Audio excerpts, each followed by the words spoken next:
마태복음 3장 13절부터 17절 제가 봉독하겠습니다. 이때 예수께서 갈릴리로부터 요단강에 이르러 요한에게 세례를 받으려 하시니 요한이 말려 이르되 내가 당신에게서 세례를 받아야 할 터인데 당신이 내게로 오시나이까. 예수께서 대답하여 이르시되 이제 허락하라. 우리가 이와 같이 하여 모든 의를 이루는 것이 합당하니라 하시니 이에 요한이 허락하는지라. 예수께서 세례를 받으시고 곧 물에서 올라오실새 하늘이 열리고 하나님의 성령이 비둘기같이 내려 자기 위에 임하심을 보시더니 하늘로부터 소리가 있어 말씀하시되 이는 내 사랑하는 아들이요 내 기뻐하는 자라 하시니라. 아멘. 오늘도 눈으로만, 입으로는 하지 마시고 눈으로만 인사 나누겠습니다. 눈에 사랑하는 마음, 보고 싶었다는 마음 담아서 서로 바라봐 주십시오. 네, 우리 김정신 집사님도 오셔서 또 감사합니다. 이른 봄꽃들이 피어나는 풍경이 참으로 아름답습니다. 꽃샘추위가 또 올지 몰라도 이제 큰 추위는 끝난 것 같습니다. 지난 겨울의 추위는 기록적이었습니다. 재작년 겨울에도 추워서 유자나무가 많이 죽었다고 합니다. 그런데 이번에는 더 심할 것 같다고 합니다. 코로나까지 겹치면서 사람들은 활력을 잃었습니다. 봄이 와도 특별히 달라질 것은 없겠지만 생기 있게 피어나는 이 봄의 풍경을 상상하면서 마음을 새롭게 가져보시길 바랍니다. 오늘 사순절 두 번째 주일을 맞았습니다. 교회를 철저히 따르는 이들은 사순절에 육식을 금합니다. 들어보셨습니까? 고기를 안 먹을 정도이니 얼마나 철저할지 짐작이 됩니다. 주님의 십자가와 고난을 생각하며 참여하는 마음으로 경건하게 생활하는 것입니다.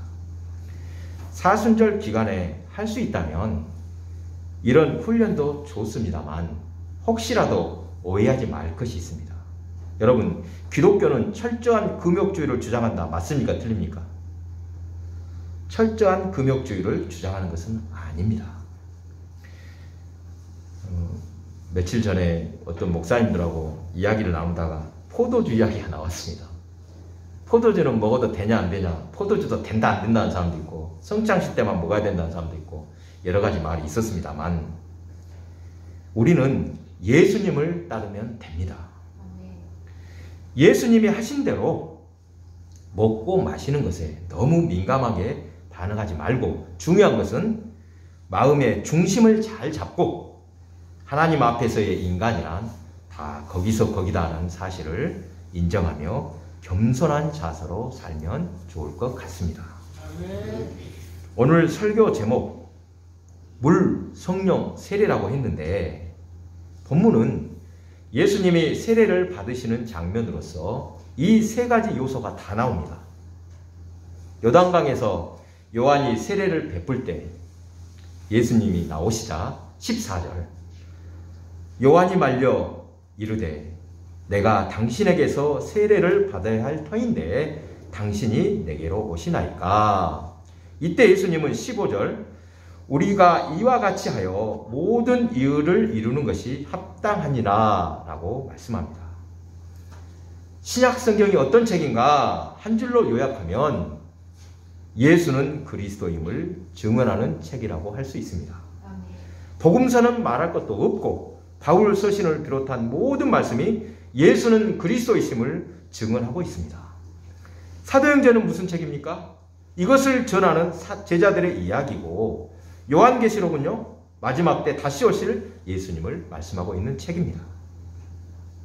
여러분, 복음서에서 이 세례 요한을 어떻게 그리고 있는가? 어떻게 말하고 있습니까? 어떤 모습인가? 잘 보십시오. 광야에 거하며 또요 복장은요 약대 털옷을 입고 먹는 것은요 메뚜기와 석청을 먹더라. 이는 엘리야 선지자의 모습과 똑같습니다. 요한에게서 엘리야를 본 것입니다. 엘리야는 죽지 않고 하늘로 올라갔는데 세례요한을 보고 엘리야가 다시 온 것이라고 믿은 것입니다. 말라기 3장 1절에 만군의 여호와가 이르노라 보라 내가 내 사자를 보내리니 그가 내 앞에서 길을 예비할 것이요 또 너희의 구하는 바 주가 호련히 그 전에 임하리니 곧 너희의 사모하는 바 언약의 사자가 임할 것이라. 그리고 말라기 4장 5절 6절입니다. 보라 여호와의 크고 두려운 날이 이르기 전에 내가 선지 엘리야를 너희에게 보내리니 그가 아비의 마음을 자녀에게로 돌이키게 하고 자녀들의 마음을 그들의 아비에게로 돌이키게 하리라. 돌이키지 아니하면 두렵건대 내가 와서 저주로 그 땅을 칠까 하노라. 주의 길을 예비할 엘리야가 먼저 온 후에 메시아가 오실 것이라 예언하고 있습니다. 그러니까 엘리야는 세례 요한을 가리키므로 그가 나타난 후에 오신 예수님, 바로 그분이 약속하신 메시아임을 증언하고 있는 것입니다. 본문 16절 17절입니다. 예수께서 세례를 받으시고 곧 물에서 올라오실새 하늘이 열리고 하나님의 성령이 비둘기같이 내려 자기 이에 임하심을 보더니 하늘로부터 소리가 있어 말씀하시되 이는 내 사랑하는 아들이요 내 기뻐하는 자라 하시니라. 예수님이 세례를 받으신 후 하늘이 어떻게 됐다고요? 하늘이 열리고 성령이 비둘기같이 임하셨다. 이 말씀은 설명이 필요한 것 같습니다. 이 하늘이 열렸다고 번역한 것을 원문으로 보면은 열렸다는 말이 하늘이 찢어졌다 이것입니다. 하늘이 찢어지고 성령이 임했다는 말입니다. 여러분, 열린 것과 찢어진 것 같습니까? 열린 것과 찢어진 것 말은 비슷하지만 분명히 다릅니다. 열린 것은 닫으면 되지만 찢어진 것은 원상태로 회복이 안 될 것 같습니다. 세례를 받으시고 이제 본격적으로 사역을 시작하신 예수님께서는 완전히 새로운 세계, 하늘이 찢어진 것처럼 옛날로 돌이킬 수 없는 하나님의 나라를 열어 가신다는 뜻입니다. 오늘은 강의 설교보다 본문에 등장하는 세 가지 물, 성령, 세례가 상징하는 바가 무엇인지 이것을 살펴보고자 합니다. 제가 설교를 준비하면서 한 가지 흥미로운 점을 발견했습니다. 세례식에는 물이 있어야 하죠. 당연히. 물과 세례는 짝을 이루는 것 당연합니다. 그런데 물과 성령도 종종 함께 등장합니다. 성경에는 성령님이 역사하실 때 물이 등장하는 것이 아주 많다는 것입니다. 쉬운 예를 몇 가지만 들어보겠습니다. 창세기 1장 2절 땅이 혼돈하고 공허하며 흑암이 깊음 위에 있고 하나님의 영은 수면 위에 운행하시니라. 하나님의 영은 성령이죠. 이 히브리어는 루하흐입니다. 루하흐. 이 루하흐는 우리말로 번역을 하면 기나든지 기운이라든지 바람 등입니다. 하나님의 영이 수면 위에 운행하셨다 이 말씀은 어떤 신비로운 기운이 물 위를 지나다니면서 진동하여서 새로운 역사가 일어나고 있는 상태를 설명하고 있는 것입니다. 그리고 사람을 만드실 때 보십시오. 창세기 2장 7절에 여호와 하나님이 땅의 흙으로 사람을 지으시고 생기를 그 코에 불어넣으시니 사람이 생명이 되니라. 흙으로 사람을 지으실 때 그 흙은 적셔진 흙입니다. 깡깡 마른 땅이 아니라 물기가 있는 흙입니다. 그래서 우리의 몸은 75%가 물이라고 합니다. 물기를 먹은 흙으로 사람을 빚으시고 그 속에 생기를 불어넣으실 때 이 생기는 바로 수면 위를 운행하시던 하나님의 영과 똑같은 성령입니다. 이렇게 성령의 역사가 물과 관계되어서 나타나고 있다는 것이 흥미로웠습니다. 다른 예도 많지만 제가 다 상리학을 했습니다. 다음으로 여러분, 물과 세례 자세한 설명이 없더라도 이해가 쉬울 것 같습니다. 세례를 행할 때는 반드시 물이 있어야 합니다. 그렇죠?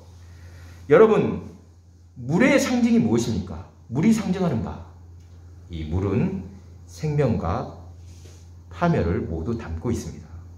노아 시대 때 홍수,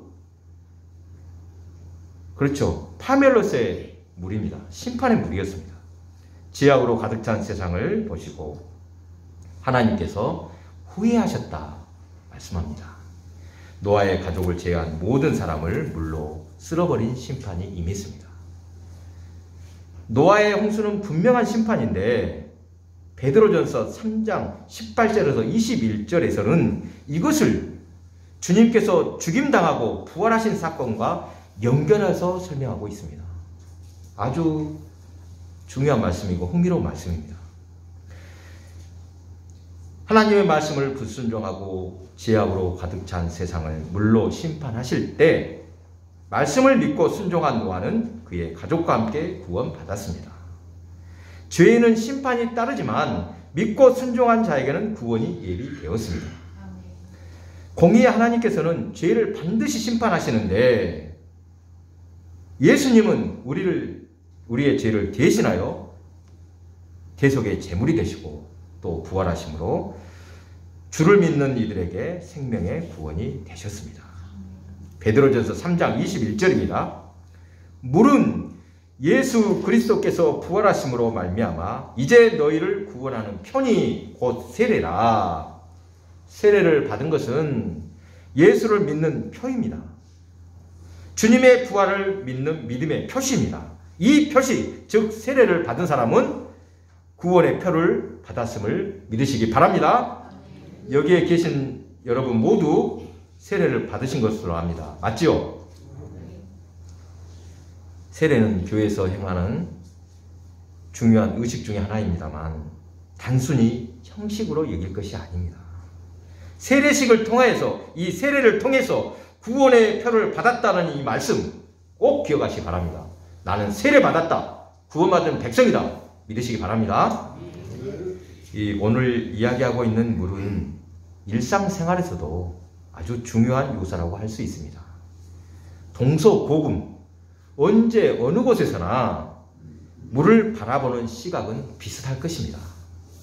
성경에 나오는 것처럼 물은 심판이요 생명의 근원인 것을 예나 지금이나 어떤 곳의 사람이라도 같은 목소리로 말할 것입니다. 성경에서 말씀하시는 물이나 세상에서 생각하는 물이나 거의 비슷하게 받아들여진다는 것입니다. 저 목양실에 올라오신 분들은 보셨을 것입니다.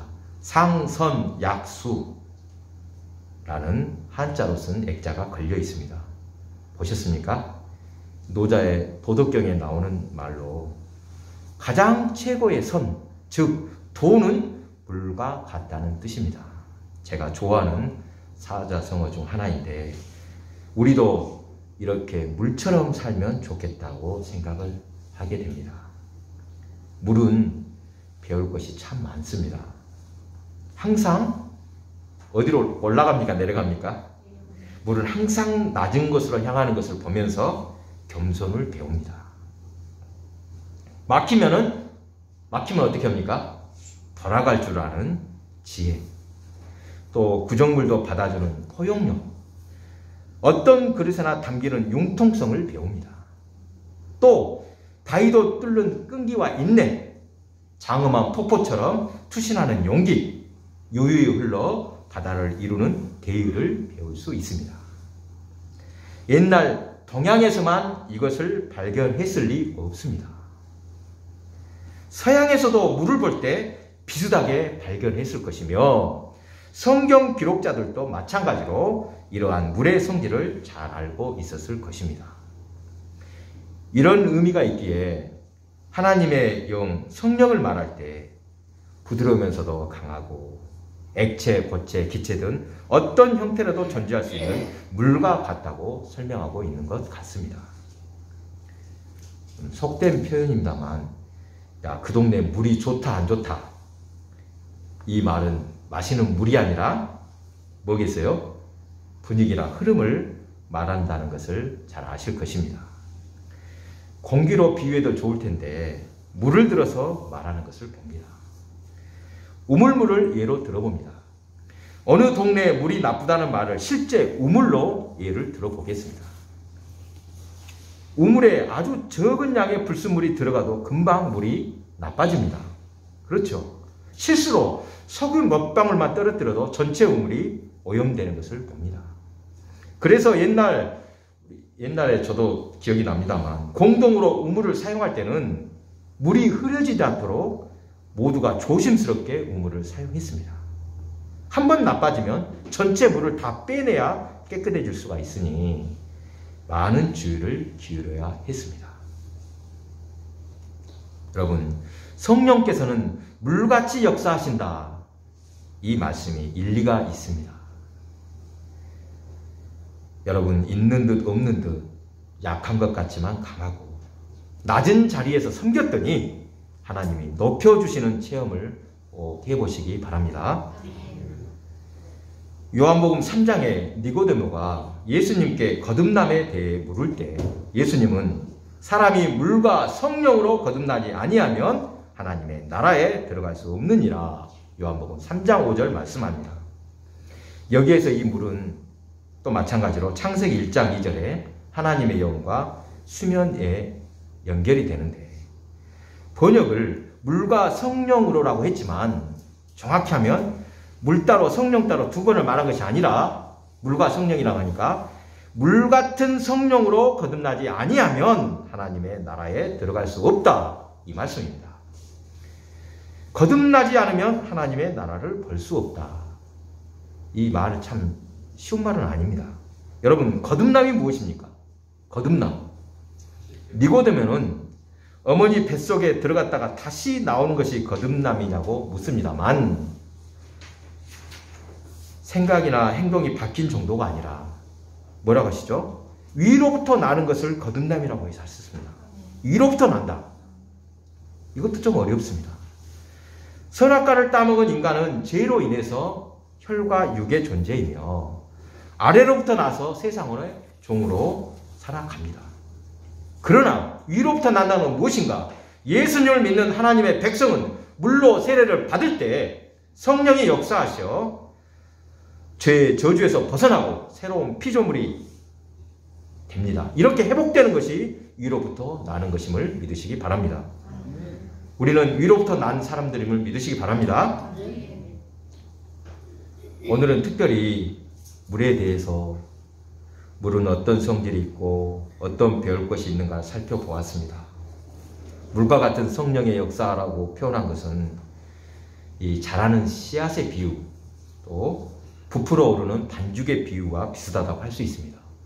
여러분, 씨앗이 싹이 자라는 것을 지켜보고 있습니다. 계속 지켜보면 눈에 보입니까? 안 보입니까? 싹이 나서 큰가 안 큰가 보자. 보입니까? 안 보입니까?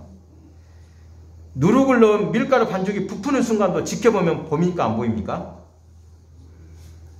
보이지 않고 시간이 지나서 한참 후에 돌아보면은 자라있구나, 부풀어 있구나 알 수 있습니다.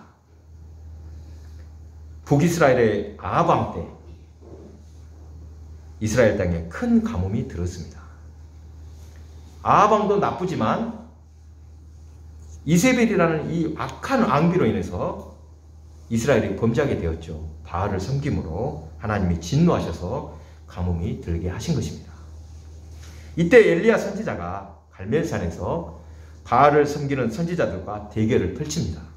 바알의 제사장들이 온종일 바알을 부르고 몸부림을 쳐도 아무 반응이 없었습니다. 그러자 엘리야는 백성들에게 돌 12개를 취하여 단을 쌓도록 하고 제물로 드릴 송아지에 각을 떠서 제물과 나무에 물이 철철 넘치도록 부으라고 했습니다. 그리고 엘리야가 하늘을 향해 기도했습니다. 오직 여호와 하나님께서 참 신인 것을 알게 하옵소서. 그때 하늘에서 불이 내려와 번제물과 나무와 돌과 흙까지 다 태웠습니다. 이 갈멜산 전투의 승리로 바알의 선지자들을 모두 죽이게 됩니다. 그러자 왕비 이세벨이 엘리야를 살려주지 않겠다고 날뛰었습니다. 엘리야가 몸을 피해 호렙산에 이르렀을 때 여호와께서 말씀을 주시겠다고 그를 불러 세우셨습니다. 첫 번째는 크고 강한 바람이 산을 가르고 바위를 부수나 바람 가운데 여호와께서 계셨습니까? 계시지 않았습니까? 계시지 않았습니다. 두 번째, 바람 후에 지진이 있으나 지진 가운데도 계시지 않았습니다. 세 번째는 불이 있으나 불 가운데에도 계시지 않았습니다. 바람과 지진, 불이 지나간 후 세미한 소리 가운데 여호와의 말씀이 임했습니다. 사랑하는 교회 여러분, 물과 같은 성령의 역사는 엘리야에게 말씀하신 것처럼 세미한 음성으로도 역사하십니다. 무슨 말씀이냐?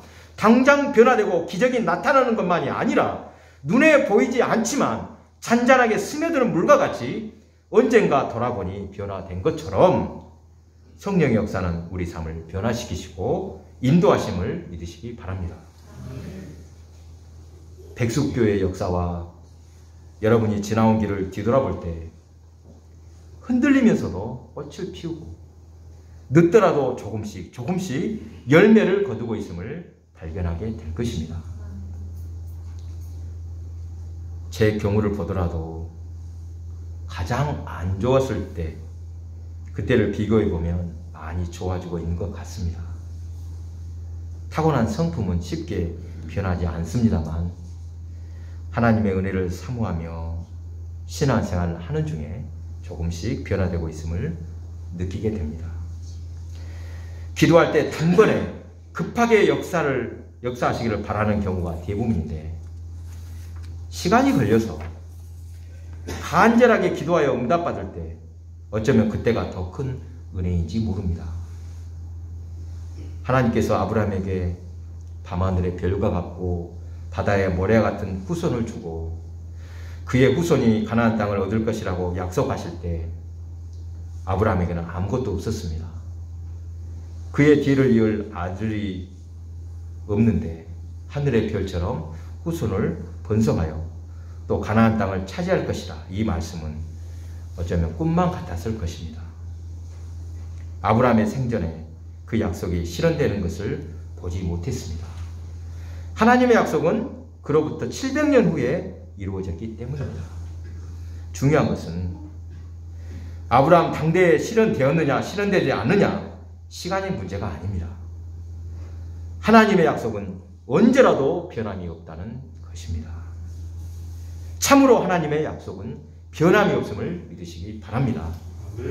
시간이 더 걸리더라도 반드시 응답해 주십니다. 어떤 순간에도 이 믿음을 갖고 여러분 유유히 흘러가는 강물처럼 성령의 인도하심을 따라 은혜를 누리며 평화를 누리며 사시기 바랍니다. 기도하겠습니다.